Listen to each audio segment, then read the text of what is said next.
Good morning, everyone. My name is Zexuan Zhao. I'm a third-year PhD candidate at the University of Maryland. Today, I'll be giving my talk about transposon-rich pericentromeric regions and their impacts on intragenomic diversity in Pegoscapus fig wasps. As an evolutionary biologist, I'm interested in factors that affect genetic diversities. Those factors like drift, natural selections, some demographic processes, some genomic parameters like mutation rates and recombination rates. Among them, my lab has been focusing on inbreeding, and more specifically, we're interested in the population mating structure of fig wasps and how they affect genetic diversity. Fig wasp mating happens in the enclosed synconium between the offsprings. So the level of inbreeding depends on the number of mothers, or we call them fronduses. So it's a good system to empirically quantify species-specific inbreeding levels by counting the number of fronduses in the fig and test the effect of inbreeding on genetic diversity. And we had a good plan for that. We will have a genome assembly, and we get different species with different mating structures. We sequence those species, and we calculate the genomic diversity. Luckily, if everything goes well, we will test the inbreeding level and if it correlates with the genetic diversity, and that's what we did. However, as a curious graduate student, I decided to take a look at the data more deeply. In the calculation, I need to take the genome-wise average of genetic diversity, calculate along the genome. So I was like, wait a second, before we take the average, let's take a look at the distribution of genetic diversity along the genome. You guys can probably guess something funky happened. So there's the figure that wrecked my PI's plan to publish the data right away after we got the data. So the data is from the same species that we used to generate the assembly. The y-axis is the nucleotide diversity on a log scale calculated in 200 kilobase genomic windows, and the x-axis is their location, and each point is genomic window, and the color denotes the chromosomes. As you can see, the point from a zigzag shape in the middle of the chromosome pi is 73 lower than the chromosome arms. So there's clearly a bimodal distribution of the nucleotide diversity. If we didn't check the genome-wise distribution of nucleotide diversity, we will just go straight forward to calculate an average value. You can imagine taking an average value of the values from two populations will end up with a value that lands in between the populations, which cannot represent anything. Most importantly, our data shows that there's something interesting going on in the fig wasp genome, so we decided to take a look at the genome. Starting from the genome assembly, the genome was assembled using hi-fi sequencing, so the assembly looks good, very continuous. But one thing that stands out is the genome size. The genome size is a 512 megabase. Usually for human-operated insects, the genome is 180 to 340 megabase. For example, the honeybee genome is a 225 megabase, and a parasitoid wasp, which is a commonly used outgroup for fig wasp, is around 300 megabase. So our genome is much larger, and for those of you who knows about eukaryote you probably can guess what I'm going to talk about. Yes, transposable elements. Those are the jumping genes in the genome, and they are quite prevalent and abundant. In some species, they can be as much as 90% in the genome, and they're one of the most common features that explain genome size variation.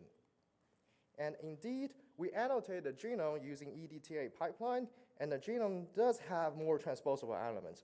30% of the genome were annotated as transposable elements compared to usually 10% in other related species we know. But more TEs cannot really can complain the genome size, but it cannot really explain the genome size, but it cannot really explain the pattern of the nucleotide diversity.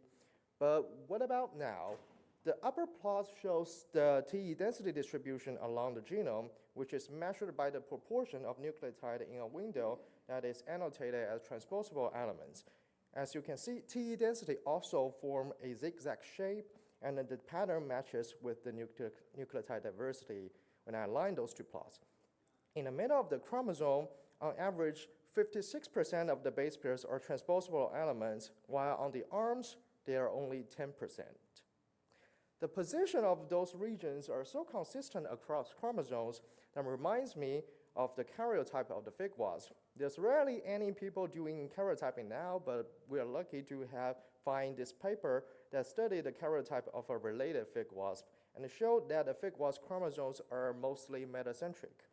So putting the karyotype information together with what we saw in the TE density, we now classified and named those regions in the middle of the chromosomes transposon-rich pericentromeric regions. However, pericentromeres are usually heterochromatin, which means that they're so compact that rarely would there be any expressing genes in those regions. But first of all, those regions are just way too big to be heterochromatin, almost 50% of the chromosome.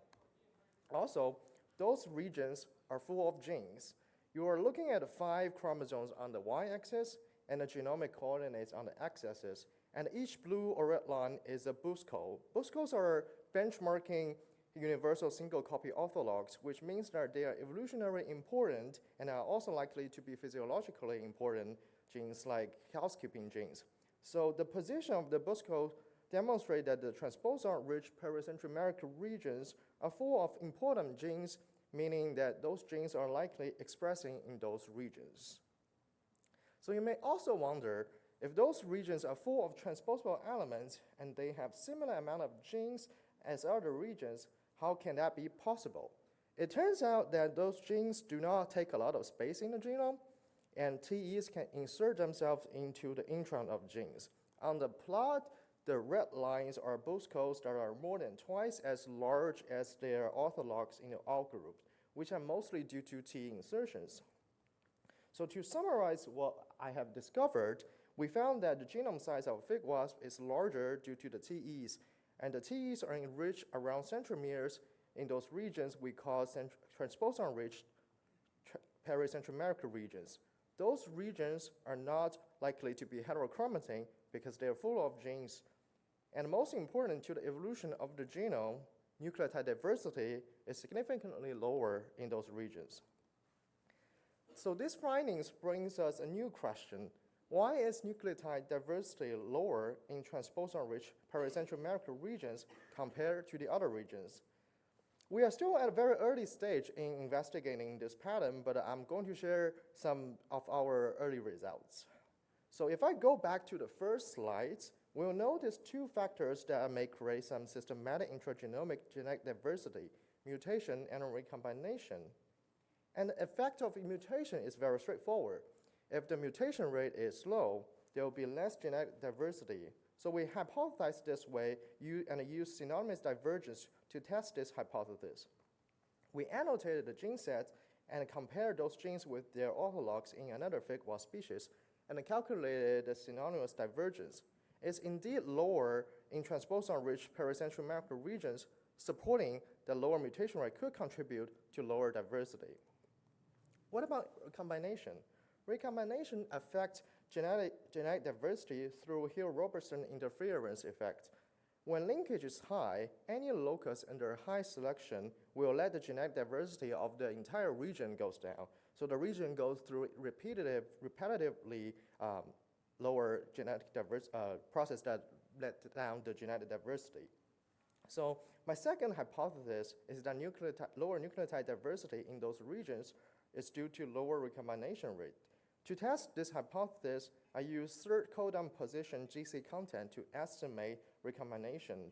GC3 has been used in birds to identify regions with lower recombination, and the relationship between GC3 and the recombination is bridged by biased gene conversion. When there is lower recombination rate, there will be less biased gene conversion, and since biased gene conversion will elevate the GC content, so if the recombination rate and a biased gene conversion rate are lower, GC3 will be lower. So I compared the GC3 of the genes in the transposon-rich pericentromeric region with those that are outside. Indeed, GC3 is lower in T-rich region, supporting my second hypothesis that recombination could contribute to the pattern. So both of my hypotheses are supported, but times and money are limited when you do the research, right? We will have to pick one to dive more time and money into.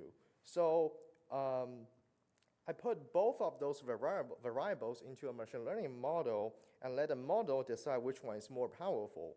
We include some of the other gene features like methylation and gene size just in case my hypothesis was not very comprehensive. So we used a random forest model and feed it the data set to distinguish genes in transposon-rich region or not. And after the model is trained, we ask the model which feature best helped the performance. It turns out that GC3 won the battle. GC3 has the highest increase of error when it's removed from the model, meaning that it has the greatest power to distinguish genes in transposon-rich region. And the second one is TE insertion, the number of TE insertion. You can imagine that in the TE-rich region, that there are so many TE insertion in the genes that's very intuitive, but GC3 was successfully beating that feature to be more important feature to distinguish genes in transposon-rich region. And this supports my hypothesis that recombination rate plays a more important role. Now, to put things together, recombination will be our best candidate to explain the nucleotide diversity in transposon-rich region. So besides my findings, to both of you, to those of you that don't work on diversity, I think the take-home message for my talk will be to check for hidden structures of your data before you proceed your analysis, and there may be something interesting going on rather than just noises. And that concludes my talk. And thanks for listening, and thanks to my lab mates for feedback. And now I take questions.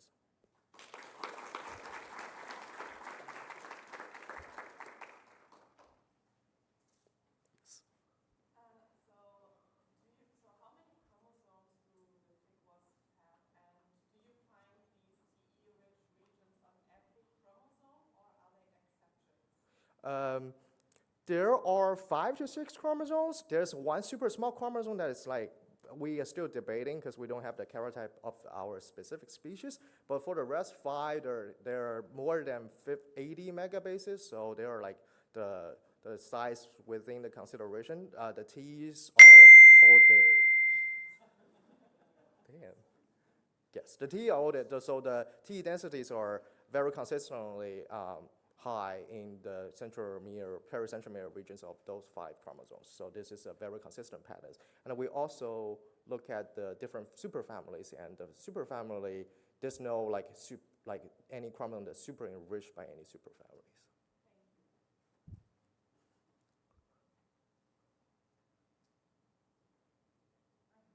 Yes. So do you find TEs only in TE-rich regions, in the pericentromeric regions, or do you find also TEs along the chromosome?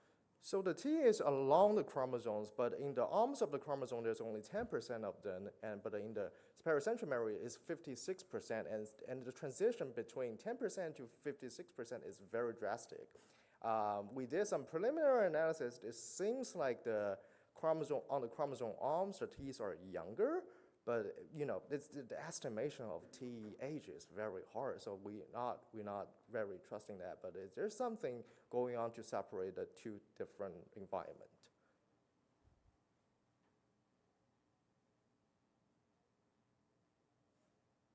All right.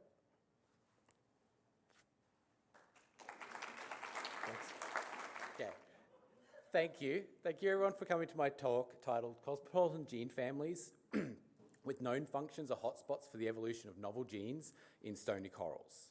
So first, as you may or may not be aware, corals, although having a very simple body plan composed of really only 2 cell layers, support an immense amount of biodiversity in the ocean.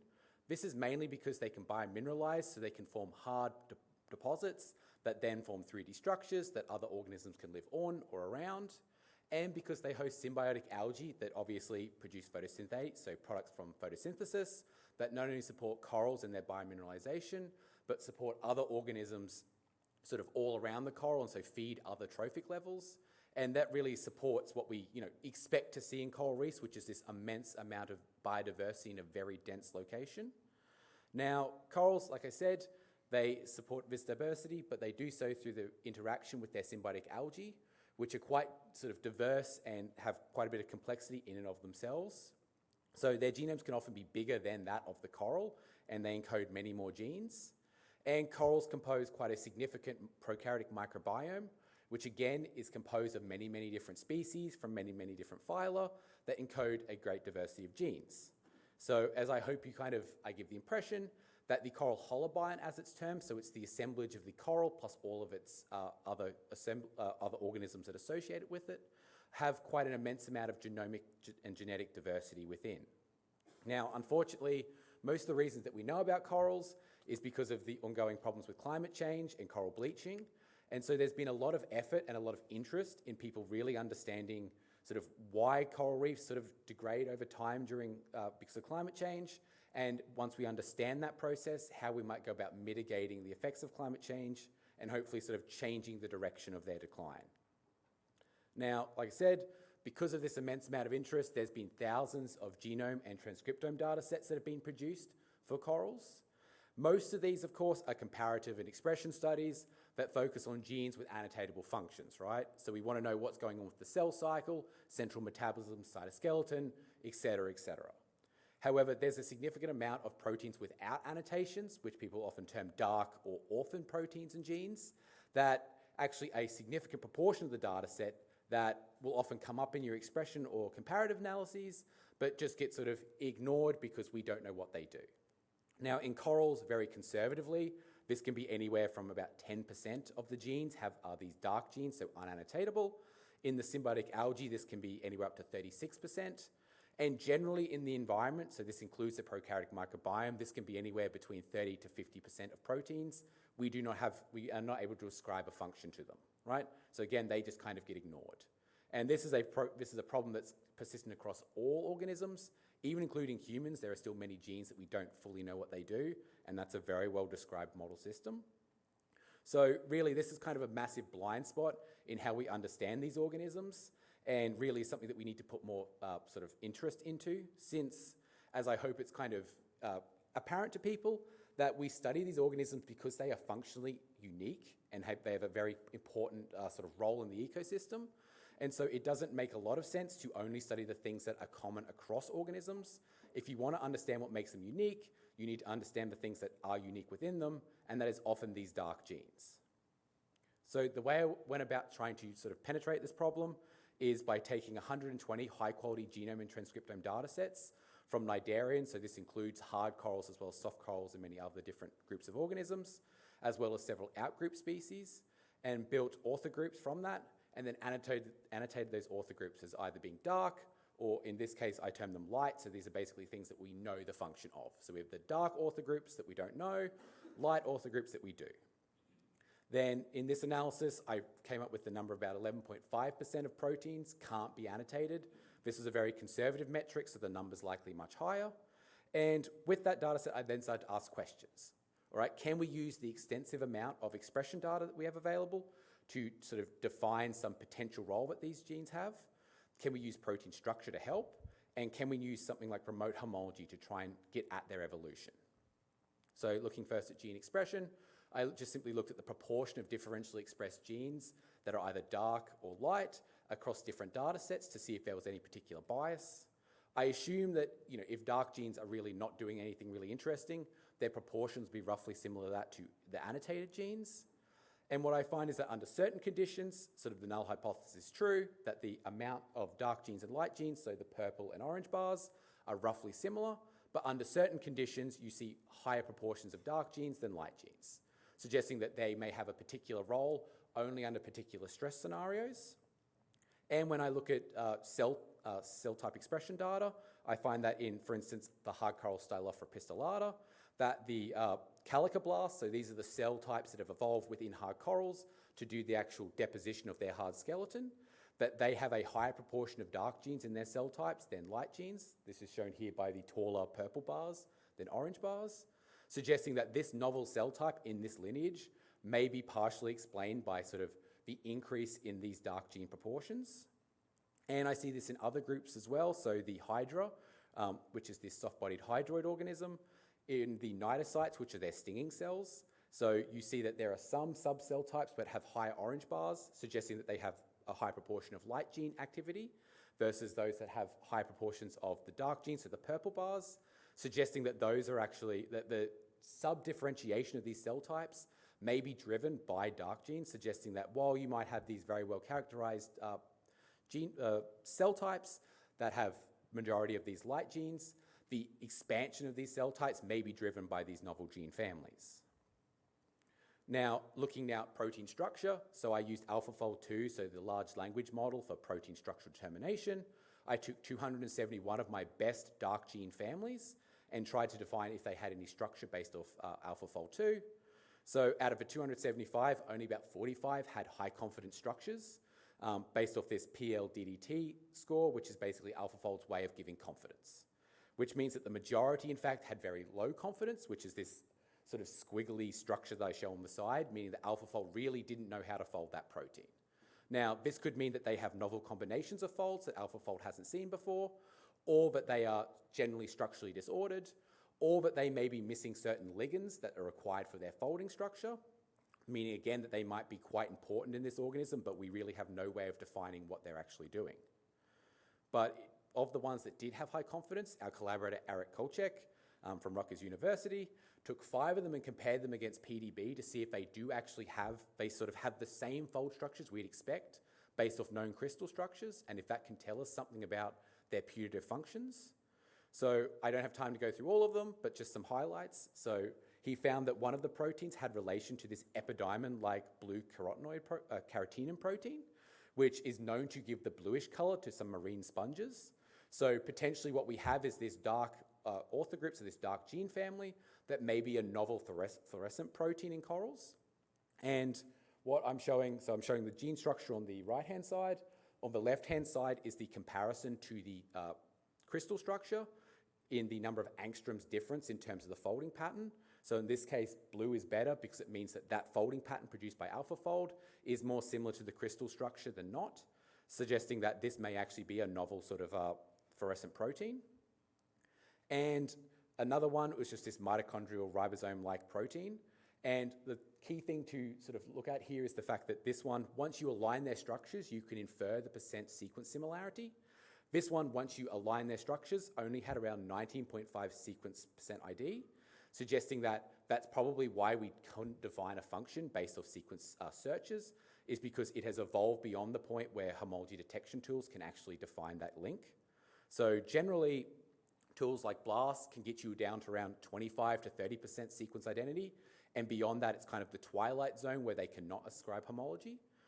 You can get lower either by using, like I said, the protein structure similarity, or by comparing hidden Markov models. So you build these profiles, you compare those profiles, and they can give you a bit more indication of homology than you can just simply sequence to sequence similarity. So what I did was I took all of my orthogroups, both dark and light, built hidden Markov models from them, compared them all versus all against each other, filtered the hits, and then plotted them out as a big network, and then annotated that network to see if there was any sort of macro structure that could give me an indication of how these dark orthogroups and light orthogroups correlate with each other. And what is, I hope is clear in this image, this is the big full network that I produced. So this is about nearly 100,000 orthogroups compared to each other. And when I overlay, whether they're light orthogroups, so they're annotated, or dark, you can see there's quite a bit of macro structure to this network. So you see big groups of light orthogroups, so these are related gene families, big groups of dark orthogroups, so related gene families with no ascribable function, and some where there's mixing in between. When you zoom in on some of these groups, you can clearly see that there are, within these subnetworks, groups of light genes, groups of dark genes. When you look at their expression patterns, you see that the light genes tend to be more involved in certain sort of expression patterns, but that's probably because they're more broadly shared and we have more data to ascribe function to them. But what we also see is that the light genes tend to be broadly shared across many taxa. So in this case, the red and orange dots are those that are shared more at a phylum level, whereas the dark genes down the bottom are the more blue and green dots, which means that they are more species or lineage specific. right? So you have these very broadly shared light orthogroups that are have remote homology to these dark orthogroups that tend to be specific to particular lineages. Now, this suggests that there is this sort of evolutionary relationship here, that these sort of light orthogroups may be giving rise to these dark orthogroups that are very specific to a particular group. So this has caused me to put forward a model where I suggest that these light orthogroups that are very cosmopolitan, shared across many different organisms, are duplicated within a lineage or a particular species or strain. Those duplicates will over time accumulate mutations because they're likely not under strong selection. They will either then become pseudogenes and sort of lose all sort of similarity, or they will keep gaining mutations until they drop below that 25-30% sequence similarity, where they become, in quotes, dark genes, right? Now, if you look at it from a functional level, in this example, I'm using cell type. So say that the cosmopolitan light gene is involved in cell type differentiation.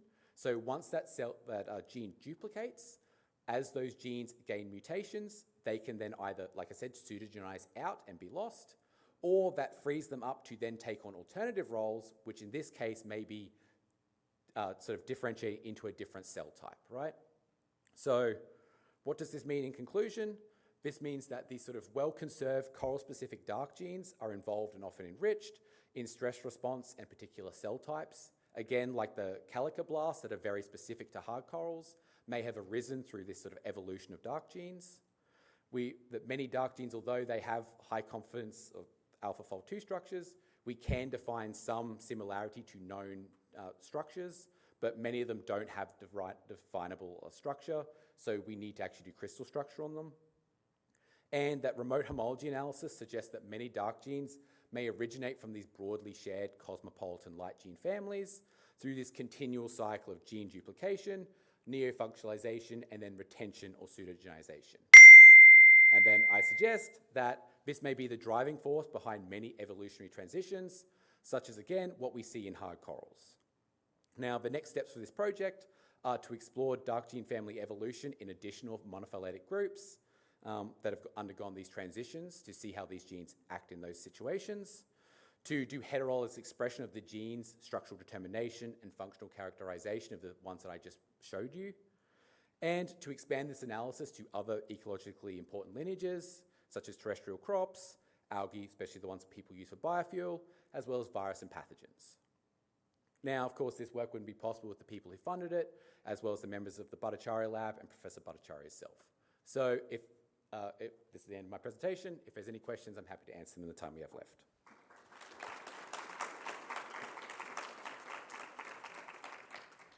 Yes?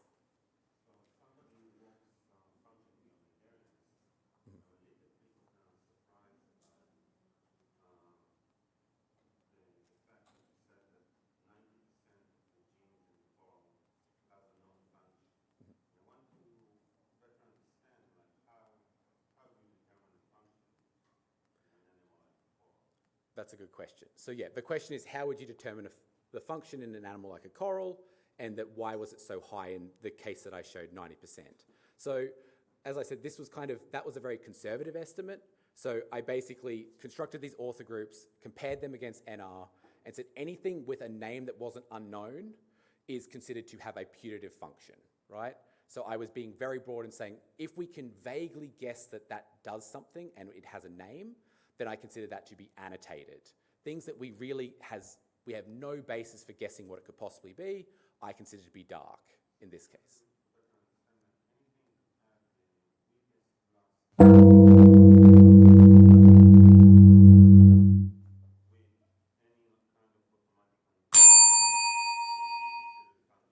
Yes, in this case, yeah. In my analysis, I wanted to be as strict as possible, so I wanted just the dark genes that we could absolutely not ascribe any function to. Obviously, there's going to be a significant number of them where we actually don't know their function and we misannotate them or misascribe function, but I wanted to be as conservative as possible just to pick the really high quality examples.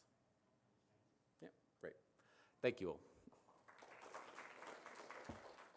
Okay, hi everyone. I'm truly excited to present this actually very collaborative research that we have in the Poon Lab, trying to decipher the selection patterns of surface-exposed protein in viruses. And now when I think about viruses, I usually remember something that my good friend Elena told me once. She said that she doesn't think about viruses as particles, but as processes. And I think that this is interesting because if we just think in the particle that a virus is, or the virion, we see that it's basically just an envelope. It's just a generic material protected by a protein coat and sometimes an envelope. And as such a simple design doesn't have the complexity that it requires to actually be able to complete their life cycle and duplicate its genome. Therefore, viruses have designed these very interesting ways of finding cells and entering their intracellular space where they can replicate their genomes, express their genes, and with these new parts create new virions and release them into the extracellular space where if they're lucky they'll be able to find new cells to infect. Now, I think it's very nice to think about viruses as this entire process. This process is what makes a virus a virus. And in this seemingly straightforward process, a key part is the surface-exposed proteins, because in viruses they define the type of host and cell that a virus can infect. We can think about them as the key that will open the door to enter the cell and for the virus to create copies. It's not surprisingly, therefore, that the immune system of the host of viruses will be trying to detect those cells in order to stop viral infection. So to give you some examples of surface-exposed proteins and probably why they are under strong selective pressures, we can think about Zika virus that targets neural progenitor cells.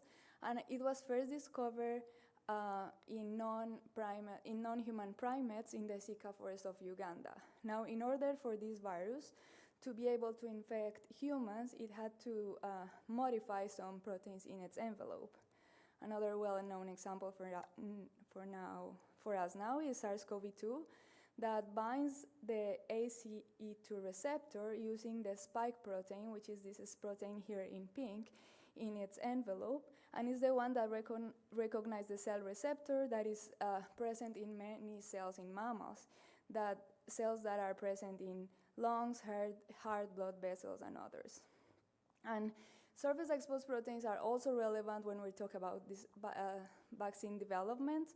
Here we see, for example, how a vaccinated person is, their antibodies of a vaccinated person are able to recognize the surface cells of the poliovirus, aggregate it, and neutralize the infection. Now, if surface-exposed proteins are the part of the virus that kind of gives it identity and define which type of cells and tissues it infects, we were wondering if they are differentially selected in RNA viruses. Now, when I talk about differentially, I mean, can we detect the surface-exposed proteins by looking at the selection patterns in comparison with the rest of proteins that viruses encode? Let's take, for example, measles. This is a virus that encodes 8 different proteins, and in the surface we have the hemagglutinin and the fusion protein. Then it will also encode other proteins that are important for its life cycle, such as the RNA-dependent RNA polymerase, that is in charge of creating copies of the RNA using a template of RNA as well. Now, all of these proteins are encoded in a 16,000 RNA genome, and we can measure selection in each one of those genes by getting the protein coding sequences, building a phylogeny, and using something called fast unconstrained Bayesian approximate method to measure the rate at which in every codon non-synonymous and synonymous mutations accumulate over time. And we can do this for all of the genes in this virus and any other virus. Now, we can then transform those selection estimates in something that Sergei Kozakovsky defined in 2010 as an evolutionary fingerprint.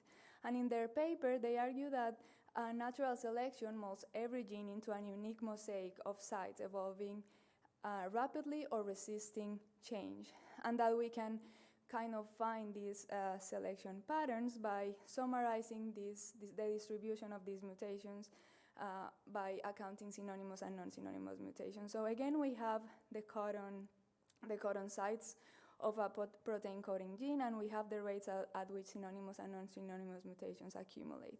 We know that the distribution of most genes are going to look where synonymous mutations occur more often, because often non-synonymous mutation in a well-adapted virus is going to be deleterious.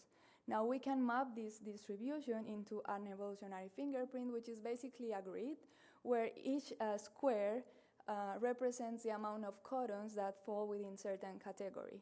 So if this is the evolutionary fingerprint of this distribution, we see how the majority of synonymous rates for this gene will fall between 0.25 and 2.5. And the majority of non-synonymous rates will fall between 0.1 and 0.25. What's interesting about this is that in the upper triangle of this grid, the codons are under diversifying selection because non-synonymous mutations are occurring more often than synonymous mutations.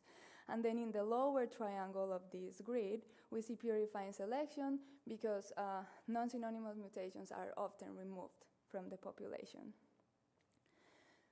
So because we are measuring selection estimates across all of the genome of our viruses, we can compare their fingerprints between different genes. So for example, here we have the non-surface proteins of measles again, and you can see how the vast majority of the codons are classified within the purifying selection region of the grid. Now, we would expect that when we look at the fusion and hemagglutinin proteins, which are the surface-exposed proteins of measles, we'll find more codons being in the upper quadrant, that is under diversifying selection, because we expect more mutations promoting change. However, we still see for the surface proteins, the vast majority of codons are under purifying selection. So with that, we were hypothesizing, can surface-exposed proteins are under diversifying selection more often than non-surface exposed proteins? So in order to test this hypothesis, we developed this pipeline where we will collect all of the accession numbers of genomes associated with a given virus that were complete or near complete. So with those accession numbers, we're able to download the genomes and then separate those genomes into homologous sequences for independent files. So here we have just two FASTA files, one for nucleoprotein and another for hemagglutinin. Then we have to remove incomplete sequences and create phylogenies, and we'll often see how in these databases we'll have phylogenies that look like this, some with very long branches that usually are viruses that have undergone hypermutation experiments or that have insertions or deletions. And then we also find a lot of viruses that have nearly identical sequences. So we will remove them, and then we build another pipeline to create codon-aware alignments and build phylogenies. And then we measure selection and import those selection measurements into R to create our evolutionary fingerprint. Now we want to be able to compare fingerprints between genes. So what we do is measuring, right now this is what we're doing, we're calculating the cosine distance. And how we calculate this is we're going to compare, we're going to multiply each count of the same category, and then we will sum all of those estimates and normalize them. And that is the similarity distance. And then we just subtract that number from 1 to have the cosine distance. And here I'm showing the example of the grid of mumps fusion protein and chikungunya envelope glycoprotein. So when we see the distances calculated between those fingerprints, we see that fusion protein and envelope protein have a distance of 0.01. Now, two identical fingerprints will have a distance of 0. So this number means that they are actually quite similar.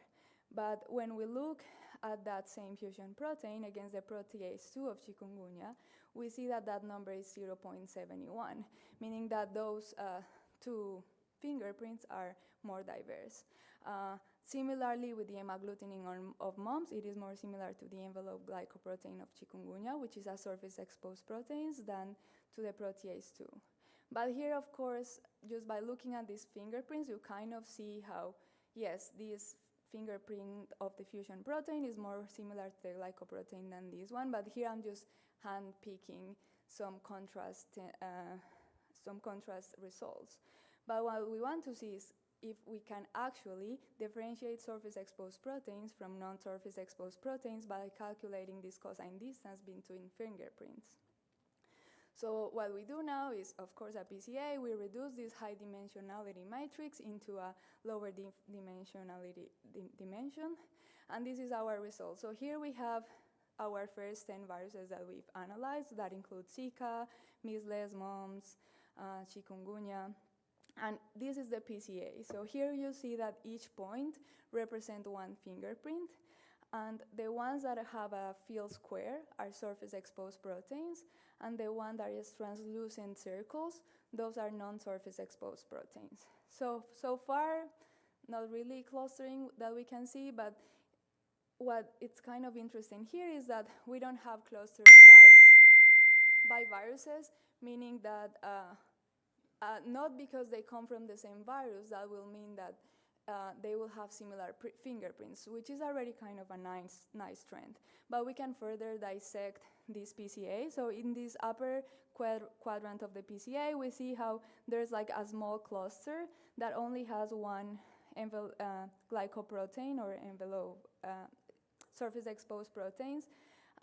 But there are many proteins that are labeled as capsid, which was interesting to us. And then here in this lower quadrant, we also have a small cluster where 4 proteins belong to RNA-dependent RNA polymerases from dengue, Lissa virus, and other viruses.